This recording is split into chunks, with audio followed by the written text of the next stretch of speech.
En la quietud opresiva de una habitación de servicio, bajo la luz amarillenta de una lámpara de noche, Elena Valera trazaba con la yema del dedo los versos de un libro gastado.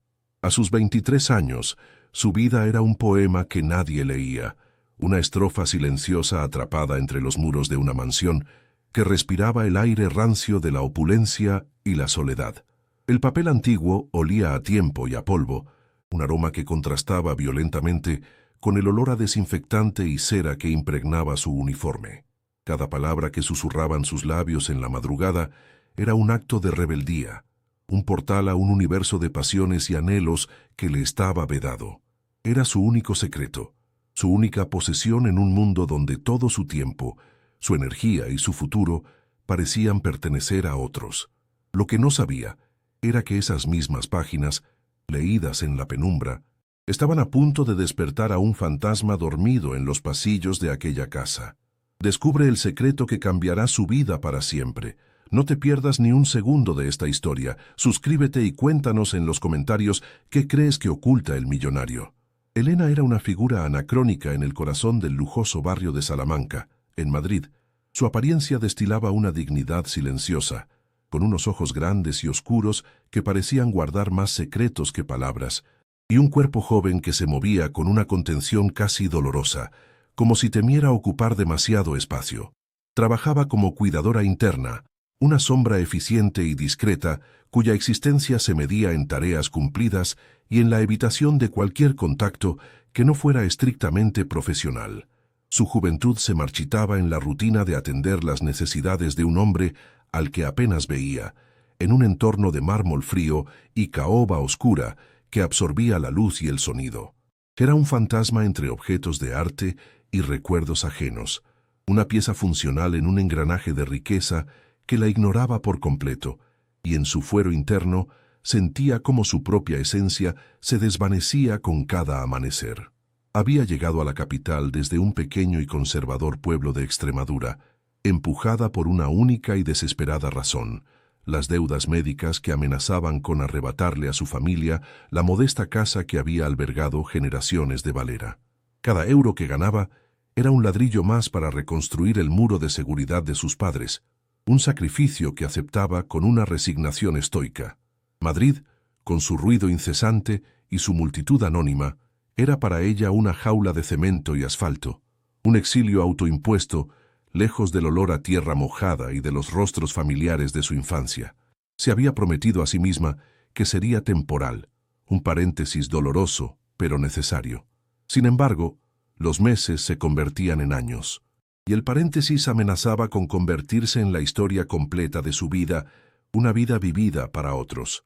Su virginidad no era el resultado de un trauma violento ni de un fervor religioso, sino una consecuencia directa de las circunstancias y de una promesa silenciosa que se había hecho a sí misma. Era su coraza, el último territorio virgen de su alma, en un mundo que percibía como hostil y demandante. Había crecido con la idea romántica, casi literaria, de que la entrega física debía ser la culminación de una conexión emocional profunda, un amor que, en su realidad actual, sentía que nunca llegaría.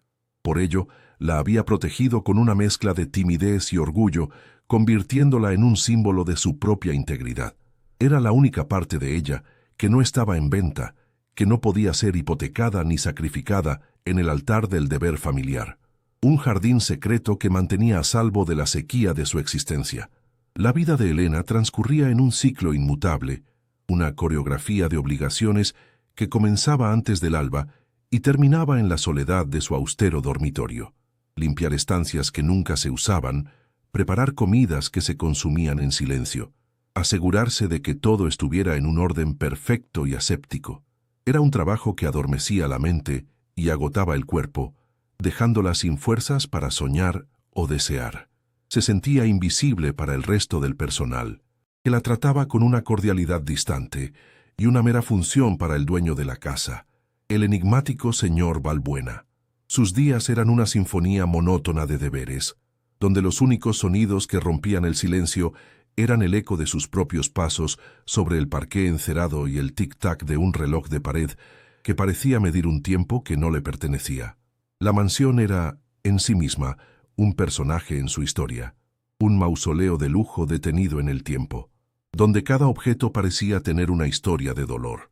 Los muebles cubiertos con sábanas blancas, en las salas cerradas de la casa, parecían fantasmas esperando un regreso que nunca ocurriría.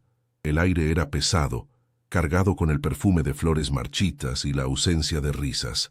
En el gran salón, un piano de cola permanecía mudo bajo una funda de terciopelo, acumulando polvo como un sarcófago que guardaba la melodía de una vida pasada. Para Elena, caminar por sus pasillos era como moverse por el interior de un corazón que había dejado de latir hacía décadas. Un laberinto de silencios y sombras que reflejaba a la perfección la prisión emocional en la que ella misma se sentía atrapada. A pesar de la nobleza de su sacrificio y de la fuerza que demostraba cada día, un vacío inmenso se expandía en su interior. Una sensación de irrealidad, como si estuviera viendo su propia vida a través de un cristal, sin poder tocarla ni sentirla de verdad. Ese vacío era un hambre sorda de experiencias, de emociones, de un simple gesto de afecto que no estuviera mediado por el deber. Los libros de poesía que leía a escondidas eran su único alimento para el alma. En ellos se encontraba la pasión, el dolor, la belleza y el amor que su existencia le negaba. Eran un recordatorio de que existía otro mundo más allá de la servidumbre y la obligación, un mundo que anhelaba con una intensidad secreta y desesperada, sin saber que la llave de esa otra realidad estaba mucho más cerca de lo que jamás habría podido imaginar. Las llamadas telefónicas desde su pueblo eran el recordatorio más cruel de la distancia que separaba su realidad de sus obligaciones.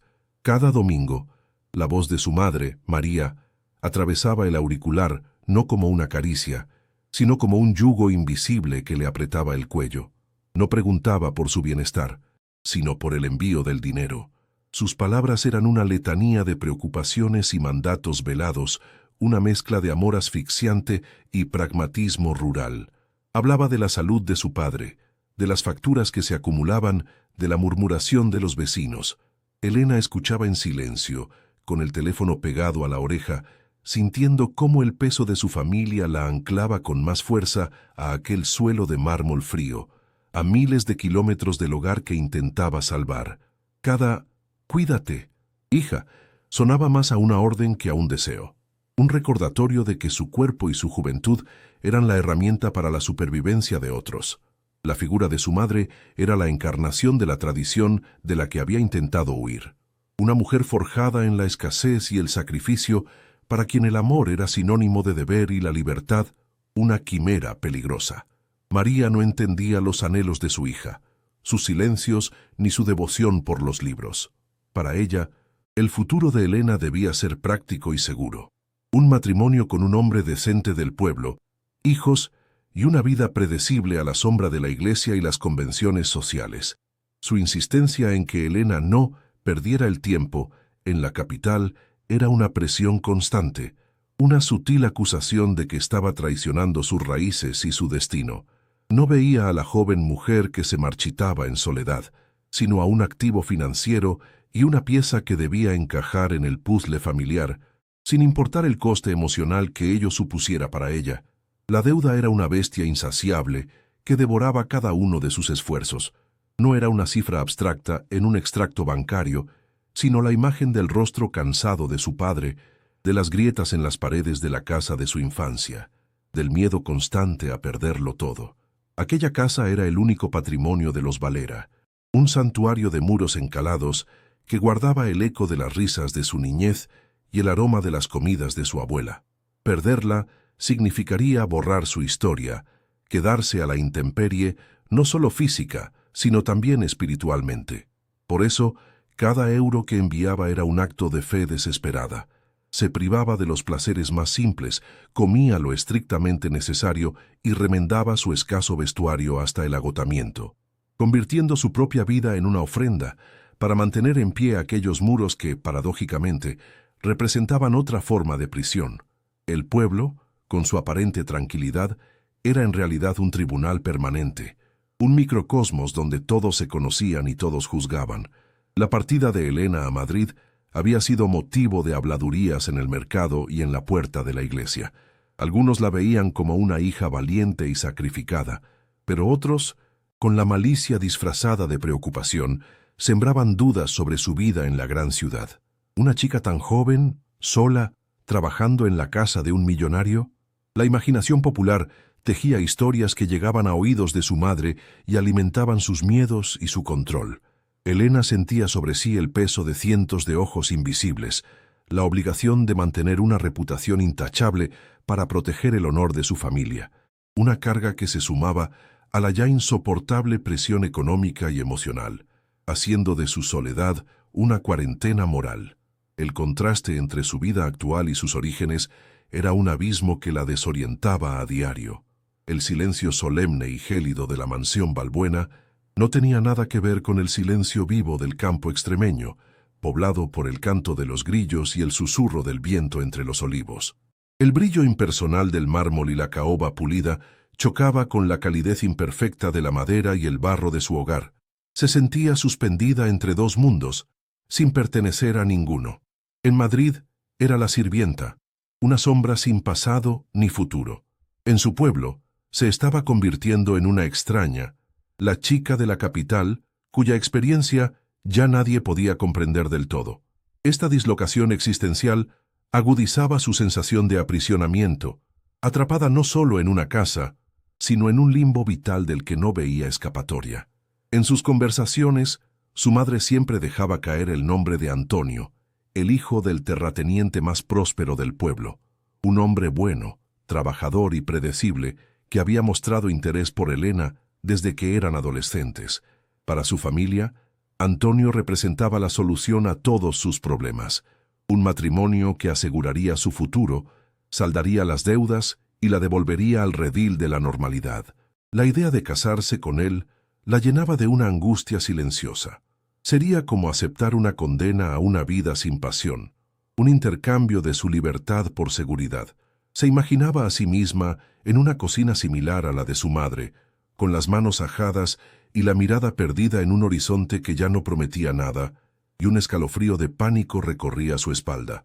Aquel futuro era la jaula perfectamente decorada que todos esperaban que eligiera. Su única rebelión era interna y secreta, oculta entre las páginas de sus libros. Mientras el mundo exterior le exigía sumisión y pragmatismo, los versos de Cernuda, Salinas o Lorca le hablaban de un universo completamente diferente. Le susurraban sobre el deseo que trasciende las normas, sobre el amor como una fuerza arrebatadora y transformadora, sobre la belleza que se encuentra en la melancolía y la rebeldía del espíritu. La poesía era su refugio y su manifiesto. Cada noche, al leer a la luz de una pequeña lámpara, reafirmaba su negativa a conformarse, a dejar que su alma se secara. Era un acto de resistencia que la mantenía viva, una promesa silenciosa de que, a pesar de todo, no renunciaría a la posibilidad de sentir de verdad, aunque esa posibilidad pareciera cada vez más lejana e inalcanzable en su monótona realidad. La realidad financiera era una losa de plomo. Su salario, que a ojos de su familia parecía una fortuna, se desvanecía en cuanto llegaba a sus manos. Hacía las cuentas una y otra vez en un pequeño cuaderno, con la caligrafía apretada, como si intentara encoger los números, el alquiler de una habitación modesta que apenas pisaba, el abono de transporte, la comida frugal y, sobre todo, la transferencia mensual a sus padres, que constituía la mayor parte de sus ingresos. Lo que le quedaba era una cantidad irrisoria, un recordatorio constante de su precariedad. No había margen para un capricho, para un café con una compañera de trabajo, para un vestido nuevo. Su juventud estaba siendo hipotecada y sentía que trabajaba incansablemente solo para mantenerse en el mismo punto de partida, corriendo en una rueda sin fin mientras su vida se consumía sin que ella pudiera disfrutarla. A veces, su hermana mayor, casada y con 2 hijos, la llamaba. Su voz, siempre teñida de una compasión condescendiente, era casi más difícil de soportar que las exigencias de su madre. «Hermanita, ¿cuándo vas a sentar la cabeza? Esta vida no es para ti», le decía, como si su sacrificio fuera una aventura juvenil que se había alargado demasiado. Su hermana representaba el camino que ella había rechazado, la conformidad convertida en virtud. Cada palabra suya era una aguja que pinchaba su frágil coraza, haciéndola dudar de sus propias decisiones. ¿Y si tenían razón? ¿Y si estaba equivocada al anhelar algo más que seguridad y rutina? Esas conversaciones la dejaban vacía y confundida, intensificando la sensación de que estaba luchando sola contra una marea de expectativas que amenazaba con arrastrarla y ahogarla.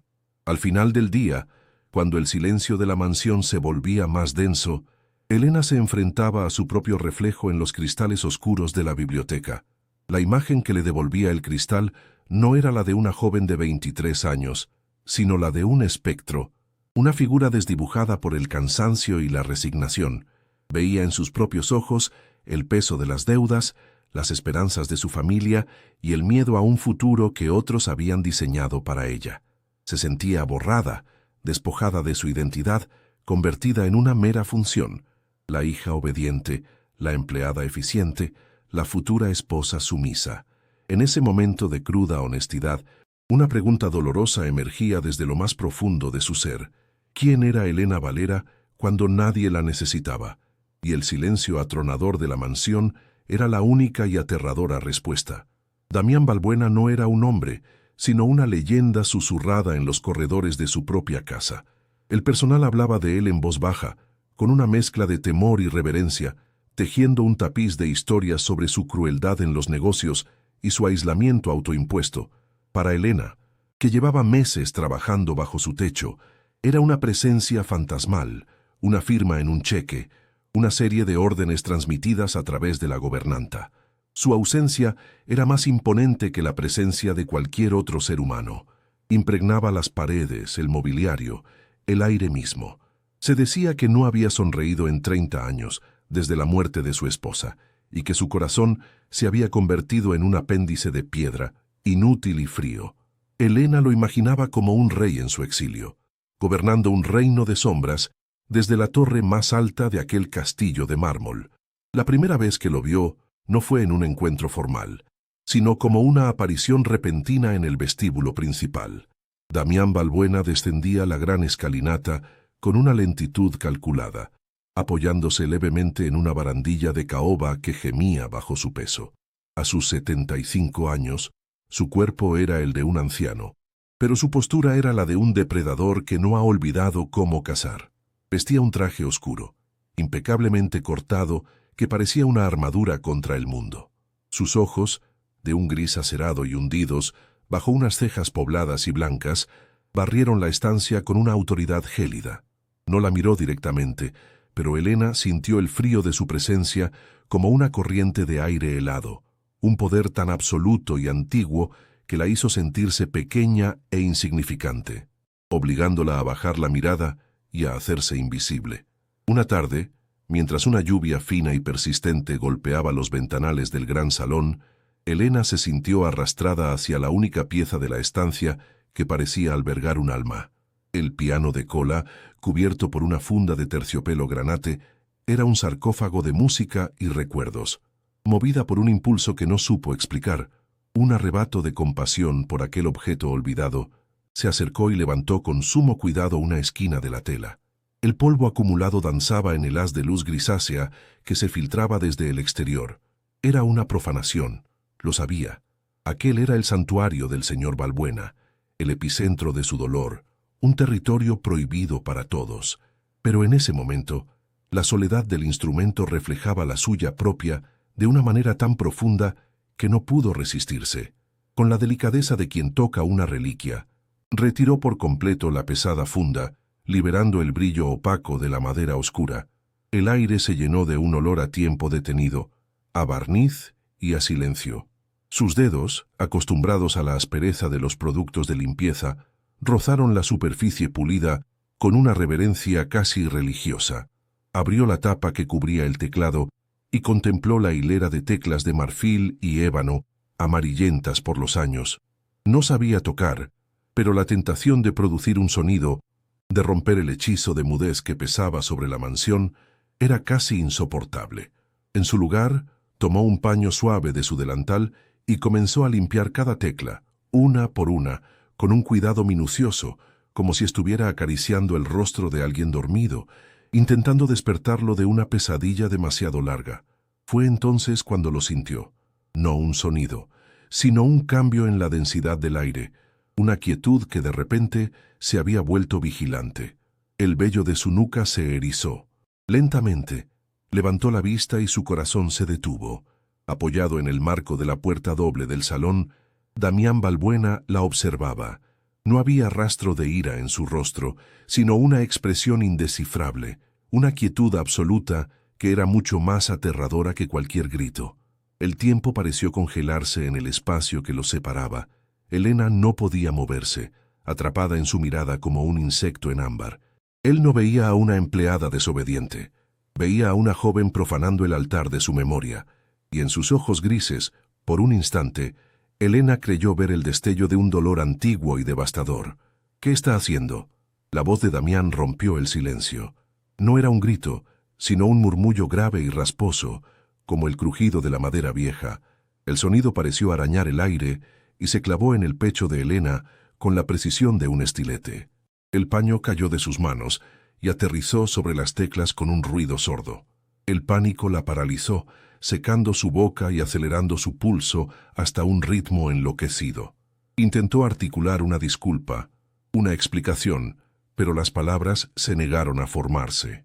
Solo pudo permanecer de pie, inmóvil junto al piano, sintiéndose juzgada no solo por el hombre que tenía delante, sino por todos los fantasmas que habitaban aquella habitación y que su atrevimiento parecía haber despertado de su letargo.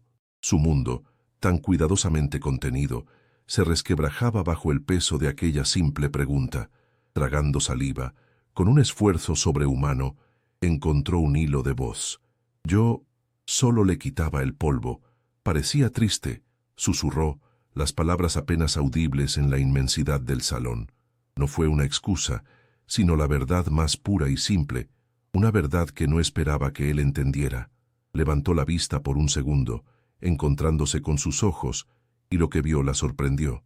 La máscara de frialdad se había agrietado por una fracción de segundo, revelando un atisbo de desconcierto, casi de vulnerabilidad. La respuesta de Elena no era la de una sirvienta temerosa, sino la de un alma que había reconocido a otra. Había hablado del piano como si tuviera sentimientos, y esa personificación inesperada había desarmado por completo la coraza que Damián Balbuena había tardado décadas en construir. Él no respondió de inmediato. El silencio que siguió a las palabras de Elena fue diferente, más denso, cargado de una electricidad que antes no existía. Damián avanzó un par de pasos hacia el interior de la sala, sus zapatos de cuero produciendo un eco seco sobre el parqué. Sus ojos ya no la miraban con desdén, sino con una curiosidad intensa y analítica. La estudiaba como si fuera un espécimen raro, una anomalía en el ecosistema perfectamente controlado de su existencia. Por primera vez en meses, Elena no se sintió invisible, se sintió expuesta, desnuda bajo una mirada que parecía capaz de leer las páginas de sus libros de poesía y los anhelos secretos de su corazón. La tensión era casi física, un puente invisible que se había tendido entre la vejez y la juventud, entre el poder y la sumisión. Finalmente, con un gesto brusco de la cabeza, él rompió el contacto visual. «Váyase», ordenó, y su voz había recuperado su filo habitual, aunque quizás con un matiz menos cortante. Elena no necesitó que se lo repitiera. Recogió su paño con manos temblorosas y prácticamente huyó del salón sin atreverse a mirar atrás. Mientras subía la escalera de servicio, sentía la quemazón de su mirada en la espalda. Su corazón latía con una mezcla de terror y una extraña, prohibida fascinación. No solo había sobrevivido al encuentro con el ogro del castillo, sino que, por un instante fugaz y vertiginoso, había sentido que tras la máscara del monstruo se ocultaba un hombre herido. Una semilla de curiosidad, peligrosa y adictiva, acababa de ser plantada en el jardín secreto de su alma.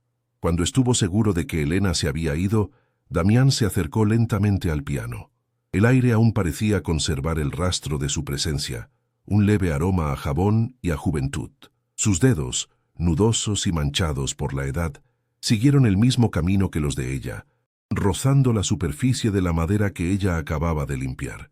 Se detuvo sobre las teclas, pero no las presionó. Simplemente las tocó, sintiendo el frío del marfil. Parecía triste. Resonaron las palabras de la joven en su mente.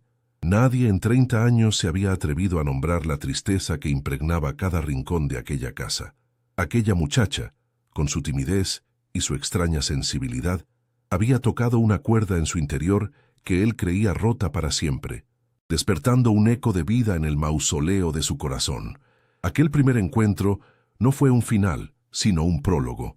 Los días que siguieron se tiñeron de una nueva y extraña normalidad, una en la que la ausencia de Damián Balbuena fue reemplazada por una presencia sutil pero constante. Ya no era un fantasma que habitaba las salas superiores de la mansión. Ahora, sus pasos resonaban en los pasillos que ella limpiaba. Su sombra se proyectaba en los umbrales de las puertas por las que ella pasaba. No le hablaba directamente, pero Elena sentía sus ojos grises sobre ella, una vigilancia que no era la de un patrón evaluando a su empleada, sino la de un entomólogo estudiando un espécimen fascinante y desconocido.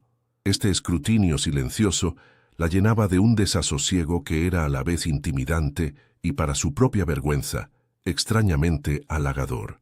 Se sentía, por primera vez, real dentro de aquellos muros. Una mañana, la gobernanta le transmitió una orden directa del señor Balbuena.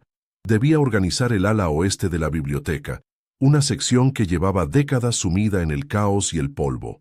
La tarea era monumental, un pretexto evidente para mantenerla cerca y bajo su observación. Mientras trabajaba, rodeada por el olor a cuero viejo y a papel quebradizo, sentía su presencia en el estudio contiguo, el leve carraspeo, el rasguido de su pluma sobre el papel, el tintineo del hielo en un vaso. Cada sonido era un recordatorio de su proximidad. El aire entre ellos se espesaba, cargado de una tensión no verbal. Elena se movía con un cuidado extremo, consciente de cada gesto, como si estuviera en un escenario bajo un único y penetrante foco de luz que la desnudaba capa a capa.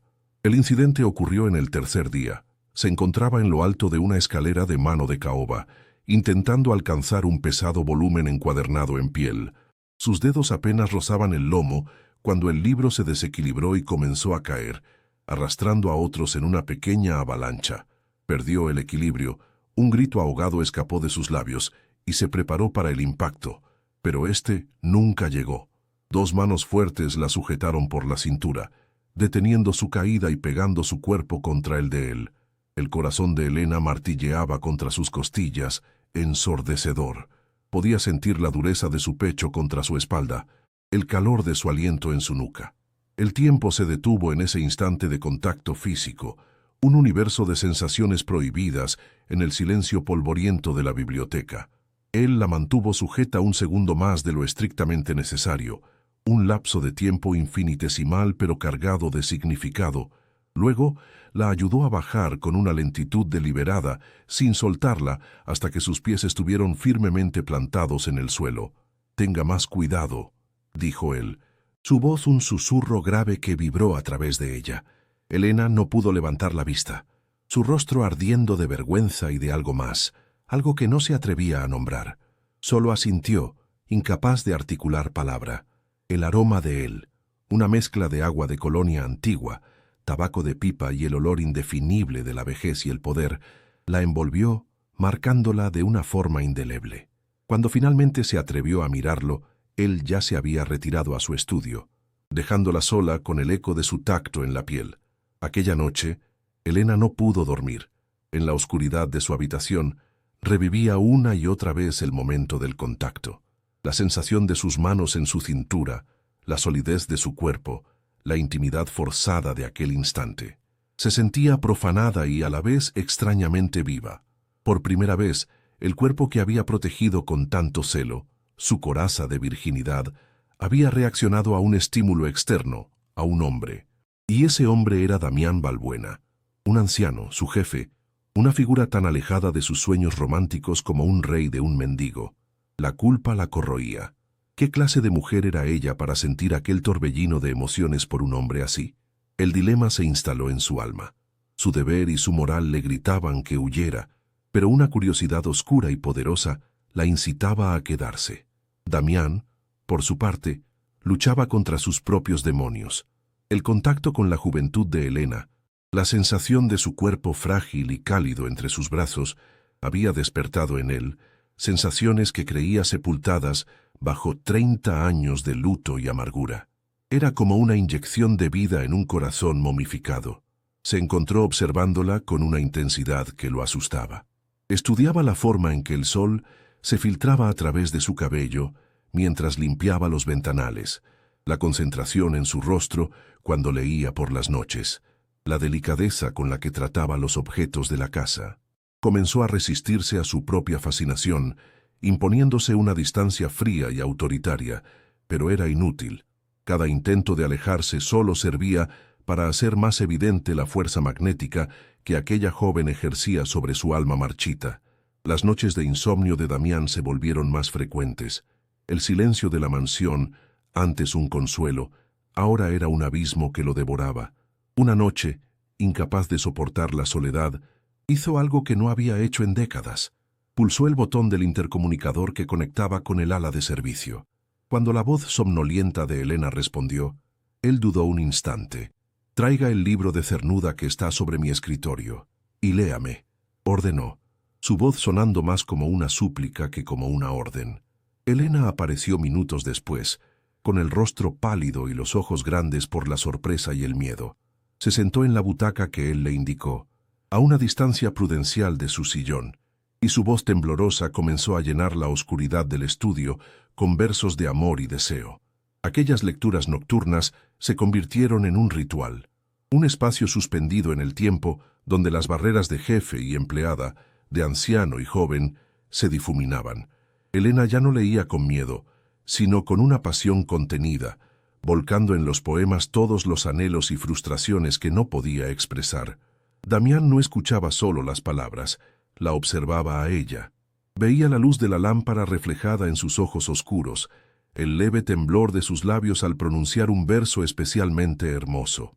Se estaba volviendo adicto a su presencia, a la vida que ella insuflaba en las estancias muertas de su casa y de su corazón. Para Elena, aquellas noches eran un tormento delicioso. Se sentía expuesta bajo su mirada, pero también comprendida de una manera que nadie lo había hecho jamás. El jardín de rosas, el rincón favorito de su difunta esposa, llevaba años abandonado, un amasijo de espinas y flores marchitas. Un día, Damián encontró a Elena allí, de rodillas en la tierra, arrancando las malas hierbas con una determinación feroz. La observó desde la distancia, conmovido por aquel gesto no solicitado. Se acercó en silencio. «¿Por qué hace esto?», preguntó. Elena se sobresaltó, pero no se acobardó. «Porque merecen una oportunidad», respondió ella, señalando un capullo que luchaba por abrirse entre las ramas secas. «Incluso lo que parece muerto puede volver a florecer si alguien lo cuida». La frase golpeó a Damián con la fuerza de una revelación. No estaban hablando de rosas. En los ojos de Elena vio un reflejo de su propia alma desolada y, por primera vez, atisbó una imposible primavera. La frágil tregua se rompió con la llegada de Javier, el hijo mayor de Damián, un hombre de 50 años con la misma arrogancia de su padre, pero sin su profundidad, que solo veía la mansión como una herencia a la espera de ser liquidada. Desde el primer momento, trató a Elena con un desdén insultante, ignorando su presencia o dirigiéndose a ella como si fuera un objeto. Elena soportaba las humillaciones en silencio, acostumbrada a ser invisible, pero Damián observaba cada gesto, cada palabra cortante, y una furia fría y olvidada comenzó a hervir en sus venas. La presencia de su hijo actuó como un catalizador, obligándole a confrontar la naturaleza y la intensidad de los sentimientos que albergaba por la joven cuidadora. El punto de no retorno llegó durante una cena forzada entre padre e hijo. Elena servía la sopa cuando Javier, con una sonrisa burlona, hizo un comentario despectivo. «Padre, de verdad que deberías buscar personal con un poco más de refinamiento. Esta chica parece sacada de una aldea de cabras». El insulto quedó flotando en el aire tenso del comedor. Elena se quedó paralizada, la sopera temblando en sus manos, la humillación quemándole las mejillas. Esperaba que Damián la ignorara, como siempre hacía con las impertinencias de su hijo. Pero esa noche fue diferente. El silencio que siguió no fue de indiferencia, sino el que precede a la tormenta, un silencio cargado de una violencia a punto de estallar. Damián Balbuena dejó sus cubiertos sobre el plato con un estruendo que resonó en toda la estancia. Se levantó lentamente, su figura encorvada pareciendo crecer hasta recuperar la altura de sus días de poder. Sus ojos grises, clavados en su hijo, eran dos trozos de hielo a punto de cortar. «Esa chica», dijo con una voz baja y letal que Elena nunca le había oído, «tiene más dignidad en la uña de su dedo meñique de la que tú has tenido en toda tu miserable y parasitaria vida. No solo no vas a volver a hablarle así, sino que no vas a volver a poner un pie en esta casa mientras yo viva. Ahora, lárgate». La orden fue tan absoluta, tan cargada de un desprecio de décadas, que Javier palideció y se retiró sin decir una palabra más. Elena permaneció inmóvil en medio del comedor, con el corazón desbocado. Nunca en su vida nadie la había defendido de esa manera, con esa ferocidad. Había visto al magnate legendario, al depredador que había construido un imperio, y lo había hecho por ella. El miedo y la gratitud se mezclaron en su interior, creando un cóctel emocional abrumador. Levantó la vista hacia Damián, que ahora la miraba con una intensidad que lo consumía todo. En ese instante, todas las barreras se derrumbaron. Ya no era su jefe ni un anciano, era el hombre que había visto su valía y la había protegido. Y ella, para su absoluto terror, se dio cuenta de que el sentimiento que nacía en su pecho se parecía peligrosamente a algo que había jurado no sentir nunca en aquella casa. Tras la explosión, Damián se sintió vaciado y, al mismo tiempo, extrañamente vigorizado. La defensa de Elena había sido un acto reflejo, una erupción volcánica de un sentimiento protector que no sabía que poseía. Al verla allí, tan vulnerable y tan digna bajo el ataque de su hijo, comprendió con una claridad aterradora que la presencia de esa joven se había vuelto indispensable. Era el ancla que le impedía hundirse definitivamente en el abismo de su apatía. El pánico se apoderó de él. ¿Y si ella se asustaba? Si decidía marcharse, huyendo de la toxicidad de su familia y de la intensidad de la situación.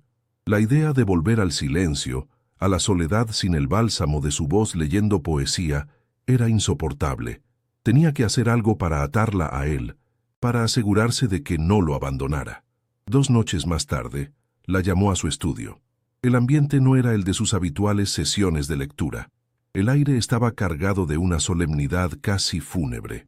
Él no estaba en su sillón, sino de pie junto a la ventana, observando la noche de Madrid. Cuando Elena entró, él se volvió y la miró directamente a los ojos. Su rostro, surcado por las arrugas de 75 años, mostraba una vulnerabilidad que la desarmó. «Elena, siéntese», dijo, su voz desprovista de su habitual autoridad. Ella obedeció con el corazón latiéndole en la garganta. Sabía, con una certeza instintiva, que su vida estaba a punto de cambiar para siempre. La conversación que estaban a punto de tener trazaría una línea definitiva en el mapa de su existencia. Damián se sentó frente a ella, sus manos nudosas entrelazadas sobre el escritorio. «He estado investigando», comenzó, con una franqueza brutal. «Sé de las deudas de su familia, sé la cantidad exacta que necesitan para salvar su casa y asegurar el futuro de sus padres». Elena sintió que el suelo se abría bajo sus pies. Su secreto más íntimo, la razón de su sacrificio, estaba expuesto sobre aquella mesa de caoba pulida. Se sintió violada en su intimidad, desnuda ante el poder de un hombre que podía comprar y vender vidas como la suya sin pestañear. Quiso protestar, defender su orgullo, pero las palabras se ahogaron en su garganta. Solo pudo mirarlo, esperando la estocada final, la humillación definitiva que siempre había temido. Pero la estocada no llegó de la forma que esperaba. «Voy a pagar cada céntimo», continuó Damián, su voz ahora teñida de una desesperación apenas contenida. «Les daré una renta vitalicia. Nunca más tendrán que preocuparse por el dinero, ni usted tampoco. Tendrá su libertad, podrá estudiar, viajar, hacer lo que desee». Hizo una pausa, y sus ojos grises se clavaron en los de ella. suplicantes. Solo pido una cosa a cambio. El silencio se estiró, pesado e insoportable. Quédese, no me deje solo. Su compañía, su presencia en esta casa es lo único que me mantiene con vida. La propuesta quedó suspendida en el aire, no como una oferta lasciva, sino como el ruego de un náufrago a la única tabla de salvación en un océano de soledad. Era una jaula de oro, y la puerta estaba abierta. La propuesta de Damián no fue una bomba que destruyó el mundo de Elena. Fue un veneno silencioso que se infiltró en sus venas, paralizando su voluntad y enturbiando su juicio. Abandonó el estudio sin haber pronunciado una sola palabra. Sus pasos automáticos sobre un suelo que de repente parecía inestable. La oferta era un abismo disfrazado de paraíso. Por un lado, la imagen de la casa de sus padres, a salvo para siempre, la sonrisa aliviada en el rostro de su padre. Por otro, su propia imagen, encadenada no con grilletes de hierro, sino con hilos de oro y gratitud, atada a la soledad de un hombre que le triplicaba la edad. La jaula dorada que todos anhelan era, para ella, la más sofisticada de las prisiones. Se sentía como una figura de porcelana en una subasta, con un precio ya fijado, esperando el golpe final del martillo que sellaría su destino. Pasó las siguientes 48 horas en un limbo de indecisión. El silencio en la mansión se había vuelto denso, expectante. Cada crujido de la madera, cada suspiro del viento en las ventanas, parecía preguntarle, ¿y bien? Evitaba a Damián, moviéndose por la casa como una fantasma, pero sentía su presencia en todas partes. Lo veía a través de las puertas entornadas, sentado en su estudio, no leyendo ni trabajando, sino simplemente mirando a la nada con una fragilidad que nunca antes le había visto. Ya no era el magnate temible, sino un anciano esperando un veredicto. Esta visión la atormentaba más que cualquier orden o exigencia. Su compasión, una fuerza que siempre había considerado su mayor virtud, se estaba convirtiendo en su trampa más peligrosa, tejiendo una red de empatía que la atraía inexorablemente hacia él, hacia el centro de su dolor. La llamada de su madre llegó el tercer día, puntual como una sentencia. La voz, cargada de una ansiedad mal disimulada, repasó la letanía de siempre: las facturas, la salud de su padre, la insistencia de Antonio en concertar una visita. Es un buen hombre, Elena, un hombre seguro. No puedes pasarte la vida sirviendo a otros, le dijo, sin ser consciente de la cruel ironía de sus palabras. Cada frase era un clavo más en el ataúd de sus sueños. Colgó el teléfono con una sensación de náusea. La seguridad que su madre le ofrecía era una vida predecible y sin alma. Una jaula de barro y tradición tan asfixiante como la de oro que le ofrecía Damián. En ese instante, una lucidez helada la invadió. Si iba a estar en una jaula, al menos elegiría a su carcelero. O quizás a su compañero de celda. Esa noche no esperó a que él la llamara. Tomó la decisión como quien salta a un acantilado, cerrando los ojos y confiando en que el mar no la destrozaría contra las rocas. Se dirigió a la biblioteca, el único lugar de la casa que sentía como un territorio neutral, un santuario compartido. Lo encontró allí, de espaldas a la puerta, acariciando el lomo de un libro con una mano temblorosa. No hizo ruido al entrar, pero él sintió su presencia. Se giró lentamente, y en su rostro se dibujó una mezcla de esperanza y pánico. Elena avanzó hasta quedar frente a él, la distancia entre ellos cargada con el peso de todo lo no dicho. No había miedo en sus ojos, sino una calma extraña, la serenidad de quien ha aceptado su destino. Había cruzado su Rubicón personal, y ya no había vuelta atrás. «Acepto», dijo, y la palabra tan pequeña resonó en el silencio de la biblioteca con la fuerza de un juramento. Pero no se detuvo ahí. Su orgullo, la última brizna de su antigua yo, necesitaba más. «Acepto el dinero para mi familia, pero no acepto su caridad. Si voy a quedarme, no será como su empleada ni como su prisionera. Necesito entender. Necesito que me hable de ella».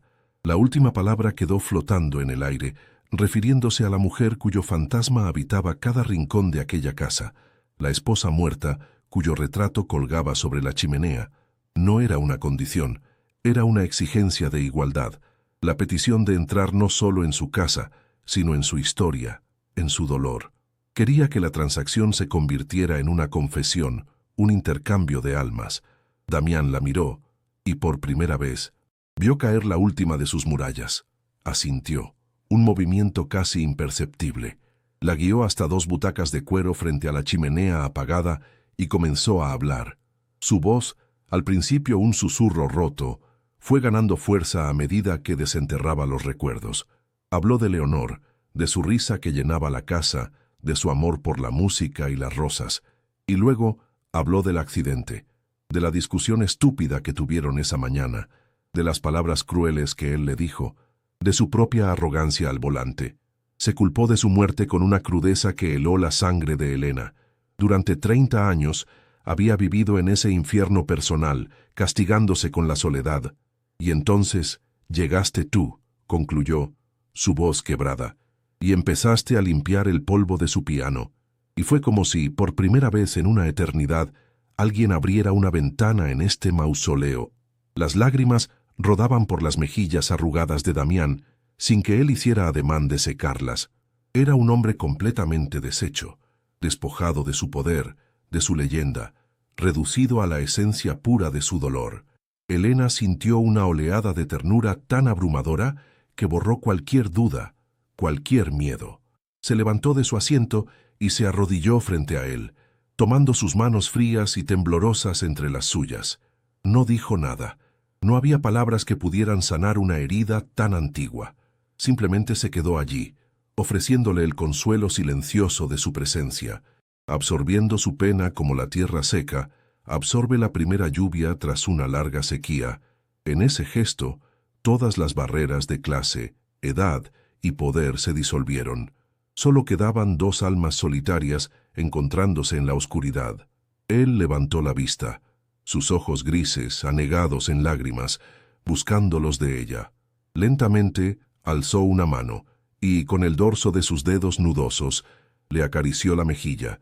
El contacto fue eléctrico, una descarga de ternura y anhelo acumulado durante décadas. Elena no se apartó. Al contrario, inclinó su rostro hacia la caricia, un gesto de entrega total, de aceptación incondicional. Era una transgresión a todas las normas, a todo lo que le habían enseñado, pero en ese momento se sentía como el acto más puro y honesto de su vida. Estaba eligiendo la compasión sobre la convención, la conexión sobre la seguridad. Estaba eligiendo a aquel hombre roto, y al hacerlo, se estaba eligiendo a sí misma por primera vez. Él se inclinó hacia ella, con la lentitud de un hombre que teme que el momento sea un sueño del que pueda despertar. Sus labios, finos y secos por la edad, rozaron los de ella con una vacilación casi reverencial. Fue un beso que no tenía nada de pasión carnal y todo de comunión espiritual. Sabía a sal de lágrimas, a polvo de libros antiguos y a una tristeza tan profunda como el océano. Para Elena, aquel contacto fue el fin de su virginidad, no la física, sino la del alma. Le estaba entregando su inocencia a cambio de su dolor, y en ese intercambio sagrado y prohibido, encontró una intimidad más profunda que la que nunca había soñado. El tabú se había roto, y en su lugar había nacido algo frágil, terrible y extraordinariamente hermoso. Cuando el beso terminó, no se separaron de inmediato.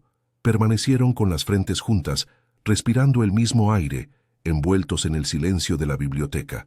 El pacto estaba sellado, no con tinta y papel, sino con una confesión y un beso. Ya no eran Damián Balbuena, el millonario, y Elena Valera, la empleada. Eran 2 náufragos que habían decidido construir una balsa juntos, sin saber si los llevaría a una orilla segura o los hundiría a ambos en las profundidades. El peso de su decisión era inmenso, pero por primera vez, Elena no se sentía sola al soportarlo. Había transgredido todas las reglas, pero al hacerlo, había encontrado una extraña y peligrosa forma de libertad en el corazón mismo de su cautiverio. El amanecer que siguió a la noche en la biblioteca fue de una crueldad insoportable. Elena se despertó en su austera habitación, sintiendo el fantasma de los labios de Damián sobre los suyos, un estigma invisible que ardía con más intensidad que cualquier marca física. El mundo, que hasta entonces había sido un paisaje de grises y obligaciones, se había teñido de colores violentos y prohibidos. Cada objeto en su cuarto, el libro gastado, el uniforme doblado, parecía juzgarla. La memoria del beso no era dulce, sino abrumadora, un torrente de tristeza, soledad y una ternura tan antigua que dolía. Había cruzado un umbral del que no había retorno, y el silencio de la mansión, antes un simple vacío, ahora resonaba con el eco de su transgresión, acusándola con cada crujido de la madera y cada suspiro del viento contra los cristales. Se sentía profanada, no en su cuerpo, sino en el santuario de su alma. Durante los días siguientes, se movió por la casa como un espectro, perfeccionando el arte de la invisibilidad que tanto había practicado. Se levantaba antes que nadie y se acostaba la última, trazando rutas por pasillos secundarios para evitar cualquier posibilidad de encuentro. La presencia de Damián, que antes era una ausencia imponente, ahora era una amenaza palpable. Sentía su cercanía como un cambio en la presión del aire, un escalofrío que le recorría la espina dorsal. Cada vez que pasaba por la puerta cerrada de la biblioteca, su corazón se contraía en un nudo de pánico y anhelo. La dinámica entre ellos se había roto para siempre. Ya no era la empleada y el patrón, eran dos cómplices de un crimen silencioso, dos almas que se habían visto desnudas por un instante y que ahora no sabían cómo volver a vestirse con las ropas de la normalidad y la distancia. Él también parecía haberse retirado a las trincheras de su propia soledad. La puerta de su estudio permanecía cerrada, y las órdenes llegaban a través de la gobernanta, con una impersonalidad que era casi más dolorosa que un enfrentamiento directo. Elena lo atisbaba a veces desde la distancia, una silueta encorvada junto a una ventana, mirando el jardín de rosas con una quietud desoladora. Parecía más viejo, más frágil, como si la confesión le hubiera vaciado de sus últimas fuerzas. Aquella vulnerabilidad era un tormento para Elena. ¿Se arrepentía él de haberle abierto su corazón? ¿La despreciaba ahora por haber sido testigo de su debilidad? La ambigüedad de su silencio era una tortura psicológica que la dejaba suspendida en un limbo de culpa, sin saber si su acto de compasión había sido una caricia sanadora o el golpe de gracia para un hombre ya destrozado. La consecuencia más tangible y brutal de su pacto llegó en forma de una llamada telefónica. La voz de su madre, al otro lado de la línea, era un torbellino de euforia e incredulidad. El dinero había llegado, una cantidad que no solo saldaba la deuda, sino que garantizaba su futuro. ¿De dónde has salido, hija? ¿Qué has hecho?, preguntaba, y la alegría en su voz era como veneno para Elena. Tuvo que inventar una historia torpe sobre una bonificación extraordinaria, una mentira que se sentía sucia y pesada en su boca. Colgó el teléfono y corrió al baño, vomitando la poca comida que tenía en el estómago. Había comprado la felicidad de su familia al precio de su propia integridad. El alivio en la voz de su madre no la liberó. La encadenó con más fuerza a su secreto, convirtiendo su sacrificio en una estafa moral de la que se sentía la única y miserable culpable. La presión se volvió insostenible. La mansión se había convertido en una cámara de tortura psicológica. El silencio la acusaba, la gratitud de su familia la quemaba y el recuerdo de aquel beso la perseguía en sueños. Una noche, incapaz de soportar un segundo más el peso de su decisión, actuó movida por un pánico visceral. En la oscuridad, con manos temblorosas, metió en una pequeña bolsa sus escasas pertenencias, algo de ropa, sus ahorros y, por supuesto, sus libros de poesía. No dejó nota. No había nada que pudiera explicar. Escapó de la mansión como una ladrona, corriendo por las calles silenciosas de Madrid hacia la estación de autobuses, sintiendo que el aire de la ciudad la asfixiaba. Huía de Damián, pero sobre todo huía de la mujer en la que se estaba convirtiendo a su lado, una extraña que la aterrorizaba y la fascinaba a partes iguales. El viaje de regreso a Extremadura fue un descenso a un pasado que ya no le pertenecía. Al bajar del autobús, el olor a tierra mojada y a heno la golpeó, un aroma que antes era sinónimo de hogar y que ahora le resultaba ajeno. El pueblo, con sus casas encaladas y sus calles estrechas, parecía una maqueta, un escenario de una vida que ya no era la suya. Los rostros familiares la saludaban con una mezcla de sorpresa y curiosidad mal disimulada, y sus miradas la desnudaban, buscando en ella las marcas de la gran ciudad. Se vio reflejada en el escaparate de una tienda y se detuvo. La joven que le devolvía la mirada tenía los mismos ojos oscuros, pero en ellos había una sombra, una profundidad que no estaba allí cuando se fue. Era la mirada de alguien que había visto demasiado, que guardaba un secreto inconfesable. La bienvenida en su casa fue una tormenta de emociones encontradas. La alegría desbordante por el dinero se mezclaba con la confusión y la desaprobación por su regreso inesperado. Su madre no entendía por qué había dejado un trabajo tan privilegiado. Las preguntas eran incesantes, dardos que buscaban una verdad que Elena no podía darles. Antonio ha estado preguntando por ti. Es un buen partido, una vida segura, insistía su madre, presentándole un futuro que ahora le parecía una caricatura, una jaula de barro y rutina. Se dio cuenta, con una claridad dolorosa, de que el abismo entre su mundo interior y las expectativas de su familia era ya insalvable. Había probado una conexión emocional de una intensidad tan devastadora que la había arruinado para siempre para la simplicidad de aquel amor predecible y seguro. Mientras tanto, en Madrid, Damián descubrió la habitación vacía, la cama perfectamente hecha, la ausencia de sus libros en la mesilla de noche. El silencio que había regresado a la mansión ya no era el de la paz lúgubre a la que estaba acostumbrado, sino el silencio de la amputación. Su huida fue la confirmación de todas sus inseguridades, el veredicto final a su crimen. Su toque solo corrompía, su dolor solo ahuyentaba. Recorrió las estancias desiertas como un león enjaulado, su cojera más pronunciada que nunca. Se detuvo frente al piano, rozando las teclas que ella había limpiado con tanta devoción. La casa volvía a ser un mausoleo, pero ahora la ausencia de vida era una herida abierta y sangrante. La había necesitado para respirar, y al irse, se había llevado el poco aire que le quedaba. En la soledad de su antiguo dormitorio, rodeada por los vestigios de su inocencia perdida, Elena comenzó a desentrañar el nudo de sus sentimientos. La culpa seguía presente, un zumbido constante bajo su piel, pero por debajo de ella, una nueva sensación empezaba a tomar forma. Era una extraña y amarga fortaleza. Su huida no había sido solo un acto de cobardía, sino también un acto de autoafirmación. Se había negado a ser simplemente comprada. Se dio cuenta de que ya no era la joven asustada que se escondía tras los libros. Aquella chica había muerto arrodillada en el suelo de la biblioteca, consolando a un anciano roto. En su lugar había nacido una mujer que había sido testigo de la desnudez de un alma, y que, en ese acto, había descubierto la fuerza de la suya propia. Ser vista por él de esa manera la había cambiado para siempre. Pasaron los días, marcados por un silencio denso que se extendía a lo largo de los cientos de kilómetros que los separaban. No hubo llamadas, ni mensajes. Sin embargo, la conexión entre ellos no se había roto. Se había tensado hasta el límite. Vibrando con una energía invisible, Elena se descubría pensando en él, no con el pánico de los primeros días, sino con una empatía profunda y dolorosa que le oprimía el pecho. Releía los poemas de Cernuda y ahora las palabras de amor y deseo tenían el eco de la voz grave de Damián.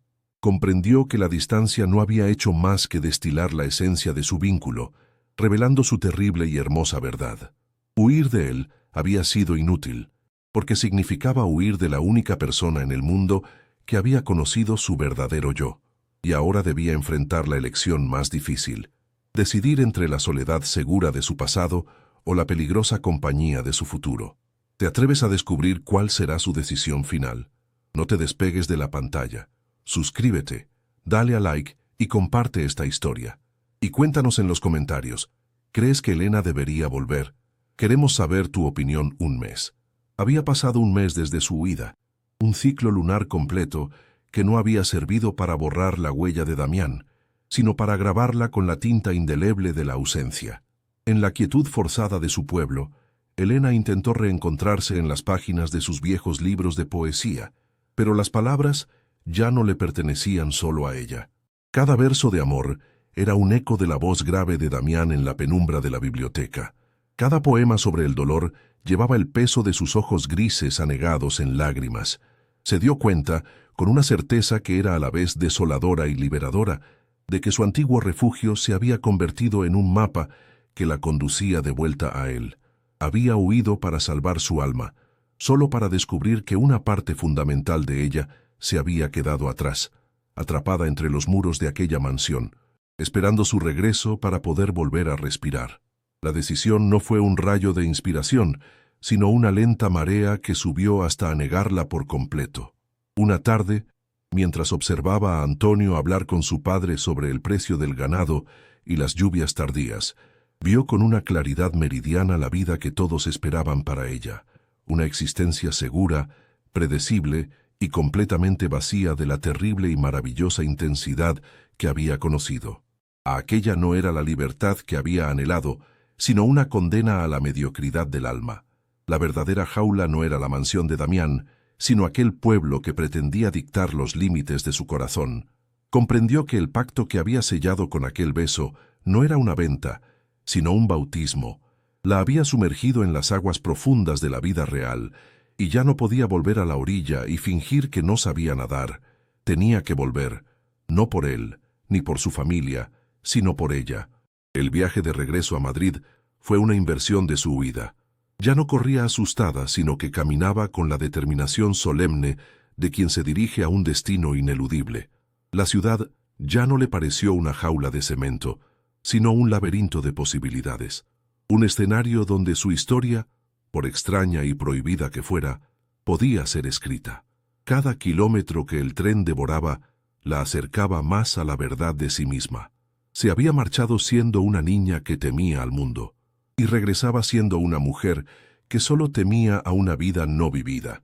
Al bajar en la estación de Atocha, el rugido de la capital la envolvió no como una amenaza, sino como una promesa. El aire estaba cargado de electricidad, la misma que había sentido en la biblioteca aquella noche, y supo, sin lugar a dudas, que estaba en el lugar correcto, aunque fuera el más peligroso del mundo para su corazón. Se presentó ante la imponente verja de la mansión Balbuena sin anunciarse. El edificio parecía más sombrío, como si la ausencia de ella hubiera permitido a las sombras recuperar el terreno ganado. No usó la llave de servicio que aún guardaba en un bolsillo, un vestigio de su vida anterior. En su lugar, con el corazón martilleándole en el pecho, pulsó el timbre principal. El zumbido resonó en el silencio como una declaración de intenciones. La gobernanta abrió la puerta, y su rostro pasó de la sorpresa al desconcierto, y no finalmente, a una comprensión silenciosa y resignada. No hizo preguntas, simplemente se hizo a un lado y la dejó pasar, como si su regreso fuera un acontecimiento tan inevitable como el cambio de las estaciones. Elena entró en el vestíbulo, y el aire frío y familiar la recibió como a una hija pródiga que regresa a un reino de fantasmas. Lo encontró en el jardín de rosas, o en lo que quedaba de él. Estaba sentado en un banco de piedra, de espaldas a la casa, observando el amasijo de ramas secas y espinas. Parecía haber envejecido 10 años en un mes. Su espalda estaba más encorvada. Su quietud era la de una estatua erosionada por la intemperie. Elena se acercó en silencio, sus pasos amortiguados por la hierba descuidada. Él no la oyó, perdido en su propio purgatorio. Se detuvo a su lado, y solo entonces él levantó la vista. Sus ojos grises, al reconocerla, se llenaron de una tormenta de incredulidad, dolor y una chispa diminuta de una esperanza que creía muerta. No hubo necesidad de explicaciones ni de disculpas. Todo estaba dicho en la forma en que se miraban. «He vuelto», susurró ella, y la palabra fue un ancla en medio de la tempestad. Él no respondió con palabras. Lentamente, como si temiera que fuera una aparición, alzó una mano temblorosa y la posó sobre la de ella. El contacto, piel contra piel, selló su regreso. Era un gesto de perdón, de aceptación, de un nuevo comienzo. Permanecieron así en silencio, mientras el sol de la tarde se filtraba entre las nubes, bañando el jardín muerto con una luz dorada y melancólica. El futuro era un lienzo en blanco, una promesa tan aterradora como hermosa, un jardín por replantar juntos. Sabían que el mundo los juzgaría, que su historia desafiaba toda lógica y convención, pero en la quietud de aquel jardín solo importaba la verdad de dos almas solitarias que habían encontrado, en el otro, un improbable y necesario hogar. ¿Florecerá su amor contra todo pronóstico? ¿O las espinas del pasado ahogarán esta nueva esperanza? Tu opinión es crucial. Suscríbete para no perderte cómo continúa su viaje. Dale a like si crees en las segundas oportunidades. Comparte para que más gente conozca su historia y déjanos un comentario contándonos qué crees que les depara el destino.